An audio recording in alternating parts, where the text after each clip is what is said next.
Well, hello and welcome to OG's Garage. Before I start the video, I want to make a small statement because we're going to be working on my furnace, and I just want to take you through the experience I had with my furnace. And this is not a recommendation for you guys to do it. So, having said that, if you're going to work on your furnace, I would say you better know what you're doing or call an experienced furnace guy, because working on a furnace, gas, fire, electricity, a lot of things can happen. So the best, if you know nothing about furnaces or anything, call your furnace guy, because it's very, very, very dangerous. Having said that, I want to take you through my experience and what happened to me and the way I overcame it. Well, welcome back to OG's Garage. Today I'm going to talk to you about the problems I had with my old furnace here. It's an oldie but a goodie. I maintain it pretty well, and it's done right by me. It's a Kenmore 90, as you can see, and it's pretty old. And I'll tell you one of the experiences I had one morning when I woke up and I didn't have any heat. So let me go through it with you. Well, one of the first things that I did was check the thermostat. So the next thing I did was I checked all my wiring here. They corrode or they'll rust, or sometimes just the vibration of the furnace after all those years will break the wire, especially down there where they connect to wherever they're connecting. Like, I checked all those wirings and they were fine.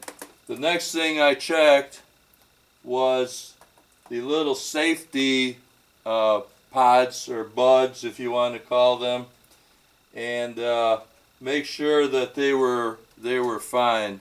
And this one here, particular one, is for the flame. It's a flame safety switch. Usually found, I found it pretty close to the combustion chamber.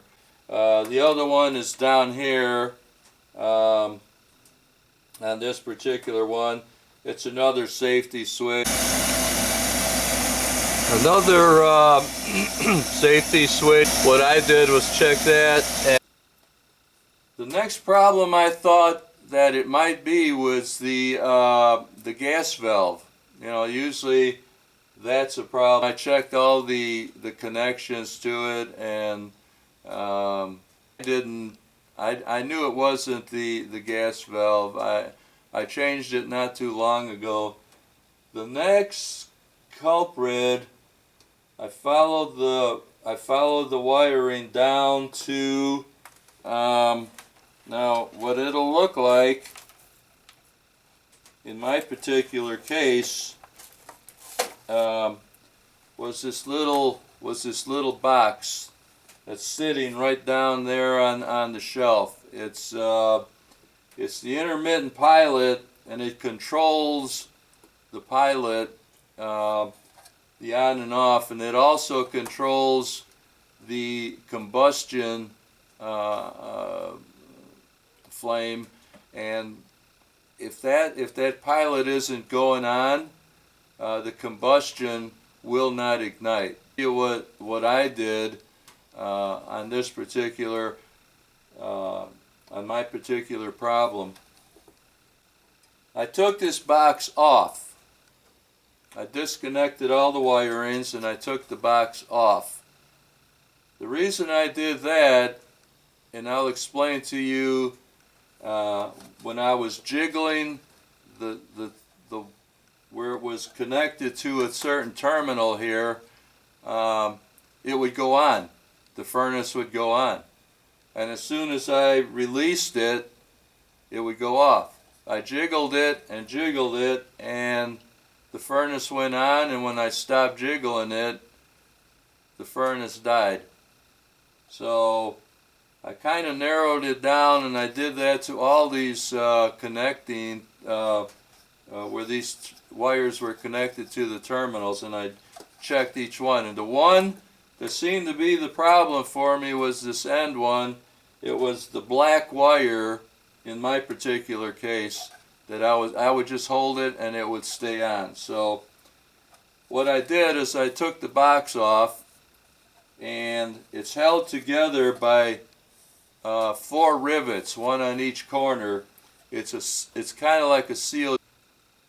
I used the Dremel with a little grinding hone, and I ground off the end of these rivets, and I was able to pull them out of the box, and I was able to remove this bottom lid. So I separated the two. Now the reason this box is empty is because I got the circuit board sitting, I put the circuit board back on the furnace to check it before I put it back in the box and resealed it. I wanted to make sure that what I was working on worked. So I put it back on here, and the furnace is working fine now. So for purposes, just wanted to show you what I did here, and how I fixed that circuit board. So once I removed the box from the furnace, and I removed the rivets from the corners, the board is locked inside this box, and it's held in there by, I don't know if you can see this, but there's two, it's a little lip on this side and a little lip on this side. Things apart, and it was able to release the board from its grip, and I was able to just carefully remove that. The reason I did that is because I wanted to inspect both sides of this board. And what I was looking for was any kind of burning or solder damage. And what I did was inspected all the solder points on the board, and surprisingly they all look great. No cracks, no breaks, no separations, no nothing going on with this board. But I concentrated on that one connector, this end connector that was connected to that black wire, because that seemed to be the one that was turning my furnace on and off. But when I checked the soldering point on the back, it looked fine. There was no problem with it. So I decided to just go ahead and take my soldering gun and just go ahead, and I put a little flux on there, and I touched them. I went to each one of these contacts on the board side, and I touched them just enough to liquefy them, just enough so that they turn into a liquid, and then I released it. And I did the same with each one of these. And I touched all the little solder points around the contact here, just to make sure that when I was turning that wire, I wasn't also breaking contact on one of these other points, because I didn't want to resolder it. I could have resoldered it, but there was enough solder on there that I could do that. If I would have lost the solder on there, I would have resoldered it, but I didn't. So after I did that and I inspected the whole board, This side looked fine, everything looked fine. Now all I could do at this point was put it back on the furnace and see if it worked. Now I didn't put it back in the box. I wanted to make sure that what I did on the soldering actually worked. So you saw it, you'll see it on the when I put it back on the furnace, and we'll go from there. If it works, I'll put it back in the box, put it back the way it was.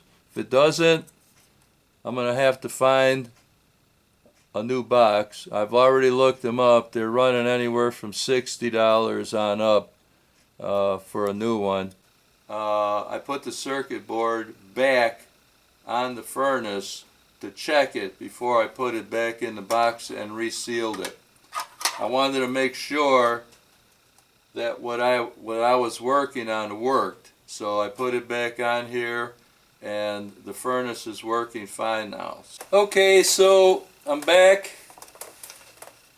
Gonna put my all my wiring back. I took pictures of this.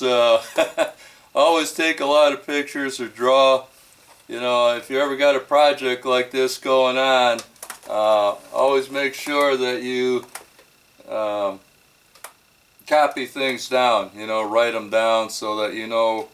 That's what I did on this one here. So anytime you got a project that entails a lot of wiring, make sure that you do something like that. You know, take pictures or draw your diagrams. And one thing I forgot to mention is I turned my electricity off. That's kind of an important thing, right, to do. And I was very careful putting these wires back on. Now these are the terminals I was talking about, and the culprit for me was this black one, the end one. But it could be any one. I could have been any one of these too. That was giving me the problem, but it turned out to be. And what was happening is when I would push on this one way or another, the burners inside would light.